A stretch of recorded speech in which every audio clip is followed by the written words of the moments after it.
వాళ్ళని తిట్టాల్సిన నోడుతో నన్ను తిడుతుంటే నా కడుపు రగిలిపోయింది. ఆ దివ్యని తక్కువ అంచనా వేశాము. దానికి మామూలు తెలివితేటలు లేవు. అవునే, మనల్ని ముప్పతిప్పలు పెడుతోంది. ఏదో మన అదృష్టం బాగుండి తప్పించుకున్నాం. లేదంటే ఈరోజు ఈ ఇంటి నుంచి బయటికి వెళ్ళాల్సి వచ్చేది. ఈ ఇంటి నుంచి బయటికి వెళ్లాల్సింది మనం కాదు. ఆ అత్త కోడలు కొడుకుని బయటికి పంపించాలి. అలాంటి ప్లాన్ వేయకుండా అది పసిగట్టేలా తెలివి తక్కువ ప్లాన్ వేశావు. అవునే,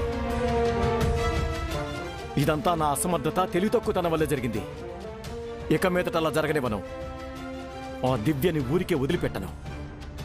ఏ నోటితో ఆ రాజేంద్ర ప్రసాద్ నన్ను తిట్టాడో అదే నోటితో ఆ దివ్యని తిట్టేలా చేస్తాను. ఇంతకింత పగ తెచ్చుకుంటాను. ఇదే నా ప్రతిజ్ఞ. నీ ప్రతిజ్ఞ బాగానే ఉంది, కానీ అక్కడ ఉన్నది దివ్య, హర్షలు. వాళ్ళని దెబ్బ కొట్టడం అంత తేలిక కాదు. సే, నువ్వు వాళ్ళనన్నా తిట్టు లేదా నన్నన్నా తిట్టు, అంతేగాని అటు ఇటు మాట్లాడుకో. యో, ఈసారి జాగ్రత్తగా ప్లాన్ అయ్యి. చేస్తానే. ఈసారి దొరికే ప్రసక్తే లేదు. దొరికితే మనం ఇంటి నుంచి బయటికెళ్ళటం ఖాయం. అలా జరగకుండా దివ్యని ఉక్కిరి బిక్కిరి చేసి నా కాళ్ల బేరానికి వచ్చేలా చేస్తాను. ఈ ఇంటి నుంచి గెంటేస్తాను. అలా చేయకపోతే నా పేరు వాచ్మెన్ ఏడుకొండలే కాదు. యో, వాచ్మెన్ ఏడుకొండలేంది? ఏదో ఫ్లోలో వచ్చేసింది లేవే. ఇలానే దొరికిపోతున్నాం. ముందు నోరు అదుపులో పెట్టుకో, ఆ తర్వాత జాగ్రత్తగా ప్లాన్ చెయ్యి. ఏంటోనే, హైట్ ని కంట్రోల్ చేసినట్టు టంగుని కంట్రోల్ చేయలేకపోతున్నా. ఓ, నీ పొట్టితనాన్ని ఈ రకంగా కవర్ చేస్తున్నావా? ఫ్లోలో 100 అంటామండి, అవన్నీ పట్టించుకుంటారా ఏంటి? మంచి ప్లాన్ ఆలోచించు. అది చేయాల్సింది నువ్వు. మరి నువ్వేం చేస్తావే? తింటూ కూర్చుంటావా? అన్నీ నేనే ప్లాన్ చేయాలా? నువ్వేం చేయవా? ఏ, నీకు కూడా బుర్ర ఉంది కదా, దాన్ని వాడు.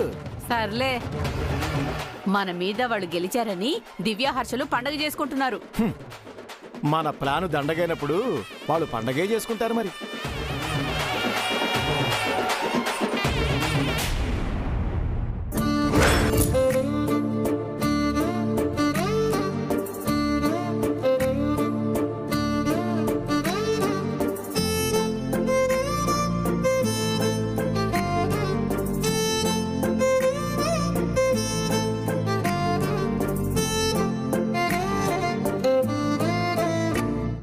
నా మీద కోపంగా ఉందా అండి?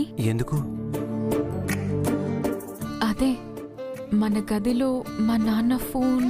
ఓ అదే అంకుల్, అలాంటి వారని నేను అనుకోవట్లేదు కుమారి. ఎక్కడో ఏదో పొరపాటు జరిగింది. అంటే మీరు నన్ను నమ్ముతున్నారా? నాకన్నా ఎక్కువగా నిన్నే నమ్ముతున్నాను కుమారి.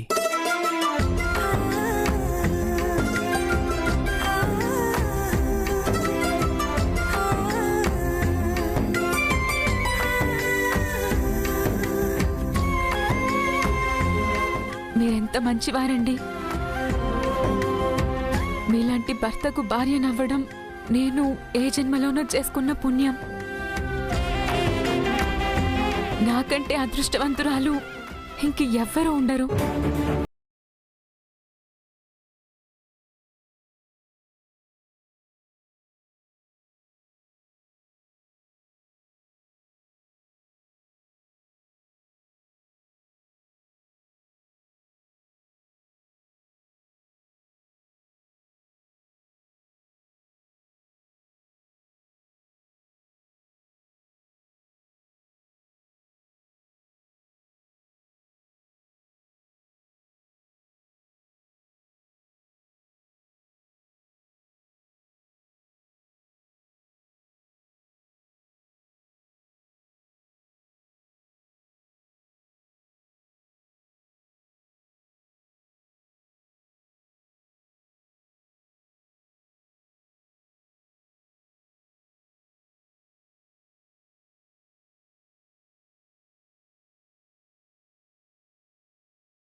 ఏం అవ్వమన్నా అవుతాను. ఎంత పెద్ద గోలైనా సాధిస్తాను.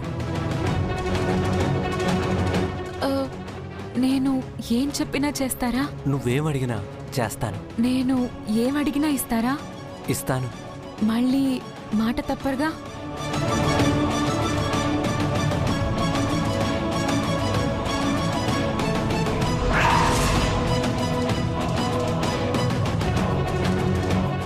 ఈ క్షణం నుంచి నేను నీ వాణ్ణి కుమారి, నీ బానిసను. నువ్వేం చెప్పినా కళ్ళు మూసుకొని చేసేస్తాను. ఇకపై అంతా నీ ఇష్టం.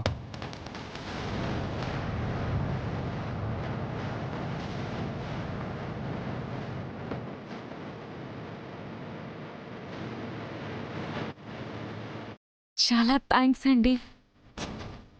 నాకు మీ ప్రేమ తప్ప ఇంకేం వద్దు.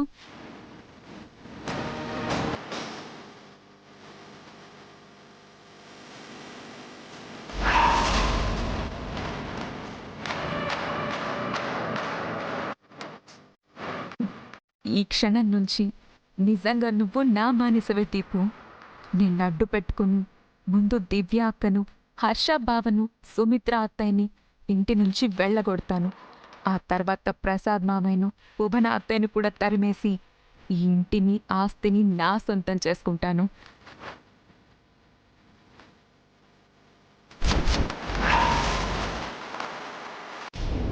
నా బుజ్జి, నా బంగారం, మ్వా!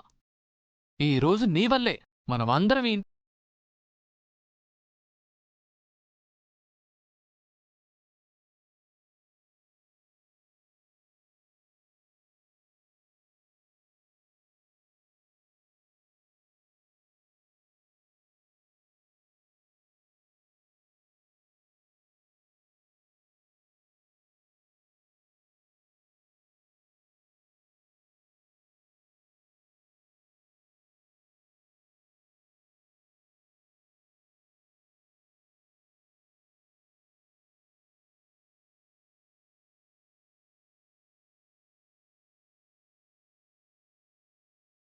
ఆక్రమించుకుని మనల్ని ఇంట్లో నుంచి గంటే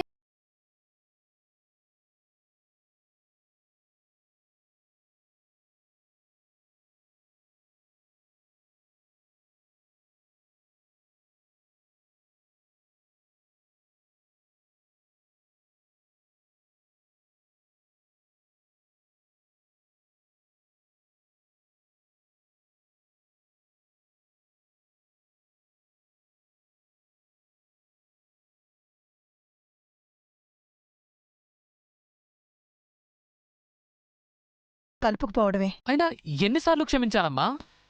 అసలు తప్ప అంతా నీది.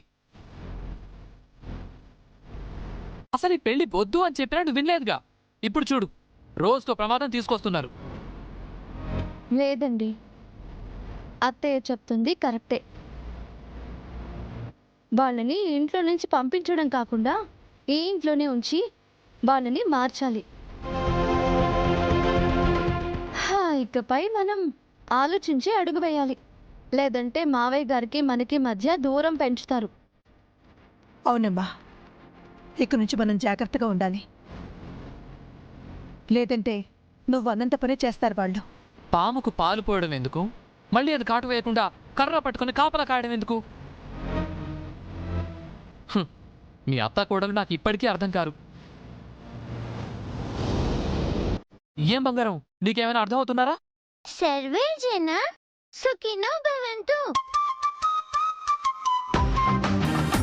అందరూ బాగుండాలి, అందరితో మనము బాగుండాలి.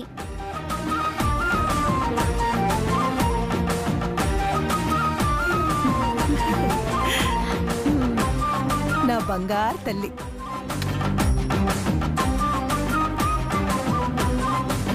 నువ్వు నిజంగా బంగారానివేరా. చాలా పొద్దుపోయింది, మీరు పడుకోండి. నేను మంగా వెళ్ళి హాల్లో పడుకుంటాం. హాల్లోనా? మీరు మంగా హాల్లో పడుకోవడం ఏంటత్తయ్య? రోజు అందరం ఇక్కడే కదా పడుకుంటాం. మీకు కూడా ఈ మధ్య కదమ్మా పెళ్ళయింది. మీరు భార్య భర్తలే కదా, మీకు కూడా స్వేచ్ఛ కావాలి. మేముంటే మీకు ప్రశాంతంగా ఎలా ఉంటుంది? అదేం లేదమ్మా, మనందరం ఒకే చోటు ఉంటేనే నాకు హాయిగా ఉంటుంది. అలా కాదురా హర్ష, ఎందుకు చెప్తున్నానో అర్థం చేసుకో. మంగా పద, మనం వెళదాం. Good night mummy. Good night daddy.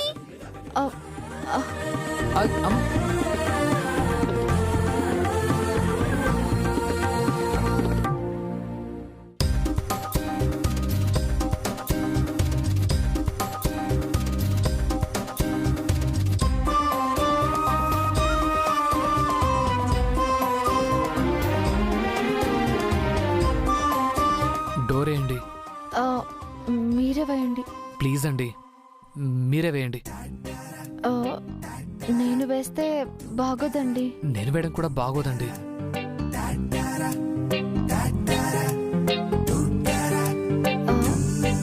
సరే, నేనే వేస్తాను. ఏమండి, నేనే వేస్తాను, ఉండండి, పర్లేదు. అరే ఆగండి ఆగండి ఆగండి, నేనే వేస్తాను. నేనే వేస్తానండి, పర్లేదు. ఏమండి ఆగండి, నేను వేస్తానంటున్నాను కదా, నేనే వేస్తాను. పర్లేదండి, నేనున్నాను కదా. అరే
ఏమండి, మీరు బెడ్ మీద పడుకుంటే నేను కింద పడుకుంటాను.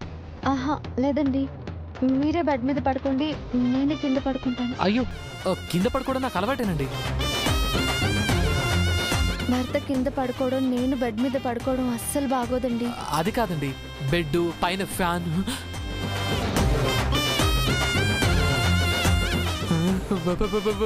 బల్లి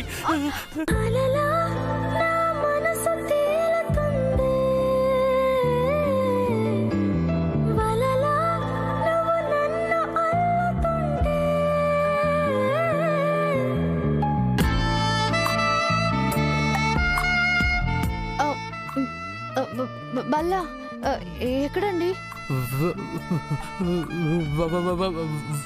వాల్ మీద అండి.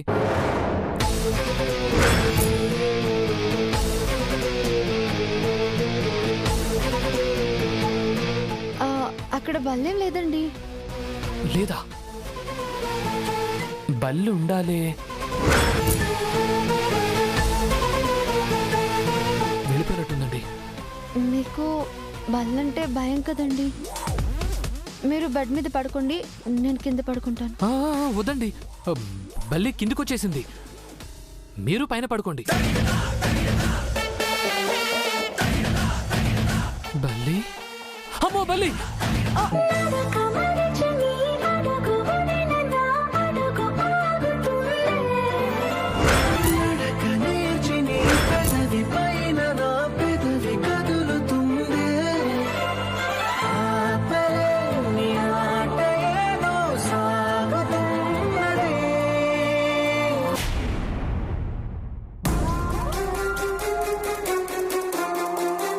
ప్రసాద్, కాఫీ.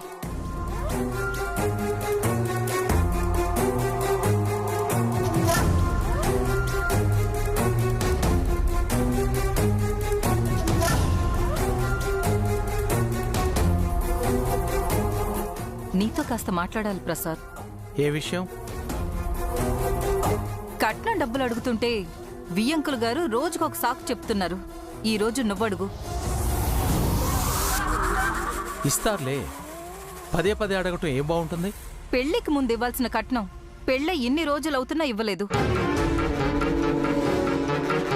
ఇంకా అడగకపోతే మనది చాతగానితనం అవుతుంది ప్రసాద్. సరే, కోర్టుకెళ్లేలో పడుగుతానులే.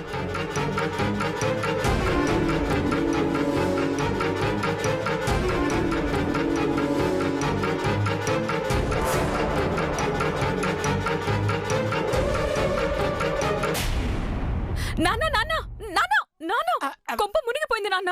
ఎవరి కొంప కుమారి? మన కొంపే నాన్న. అసలు మనకి కొంపంటూ ఉంటేనే కదమ్మా మునగడానికి. ఈ టైంలో జోకులేస్తావేంటి నాన్న? ఆ, ఈరోజు ఎలాగైనా మన దగ్గర కట్నం డబ్బులు వసూలు చేయాలని మామయ్య అత్తయ్య మాట్లాడుకుంటున్నారు. ఓహో, కంగారు పడకే. కట్నం డబ్బులు ఇవ్వకుండా ఎగ్గొట్టడానికి మీ నాన్న దగ్గర ఒక ప్లాన్ ఉంది. ప్లానా? ప్లాన్ ఏంటి నాన్న? ఒక్క నిమిషం.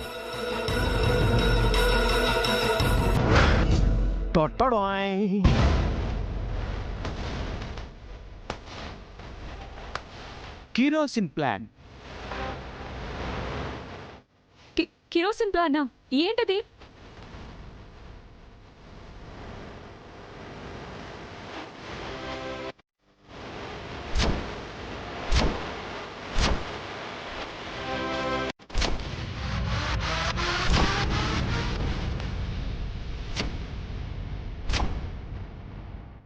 ఎలా ఉంది ప్లాన్? సూపర్ ప్లాన్ నాన్న, అద్దరింది. యో, ఆలస్యం లేకుండా అమలు చేద్దాం పదండి. మీరెక్కడికి? ముందు నేను వెళ్ళి స్టార్ట్ చేస్తాను, తర్వాత మీ ఇద్దరు జాయిన్ అవ్వండి. సరే నాన్న.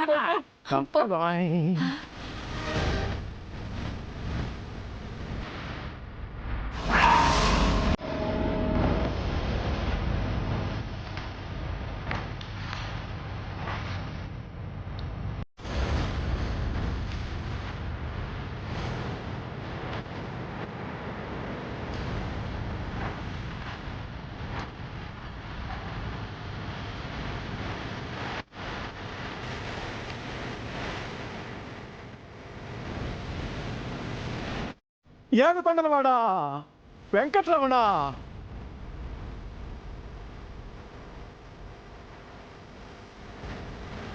నేను నీకు ఏం ద్రోహం చేశానన్నయ్యా ఇంత పెద్ద శిక్ష వేశావు? ఏం తప్పు చేశానని నాకింత పెద్ద శిక్ష వేశావు? చూడు కుమారి, మీ నాన్న స్టార్ట్ చేసినట్టున్నాడు. మనం వెళ్దాం, పద పద పద పద. చిచి, నా మొహం ఎవరికి చూపించలేదు. నేను ఇక ప్రాణాలతో ఎలా ఉండేది? ఇప్పుడే నీ దగ్గరికి వచ్చేస్తాను. వెంకటేశ్వర, నన్ను నీ దగ్గరికి తీసుకెళ్ళిపో. నన్ను ఆపకండి తాయారు. అమ్మా, నన్ను దేవుళ్ళో కలిసిపోనివ్వండి. నన్ను ఆపకండి. నన్ను ఆపకండి.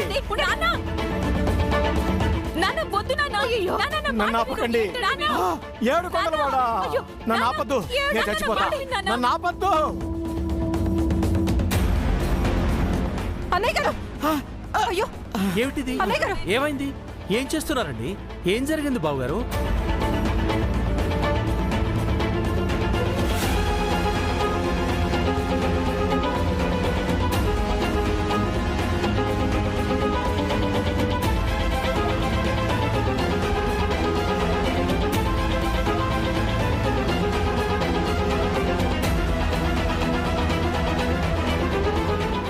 ఏం చెప్పమంటారు బావగారు? ఒక స్నేహితుడిని నమ్మి నా ఆస్తులన్నీ అమ్మి షేర్ మార్కెట్లో పెట్టుబడి పెట్టాను. ఇందాకే తెలిసింది బావగారు, ఆ షేర్లన్నీ కుప్పకూలిపోయాయంట బావగారు, కుప్పకూలిపోయాయంట.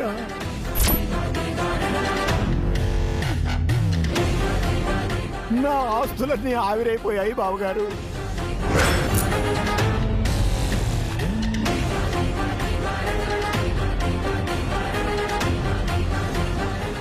నేను, నా భార్య, నా కూతురు కట్టుబట్టలతో మిగిలిపోయాం బావగారు.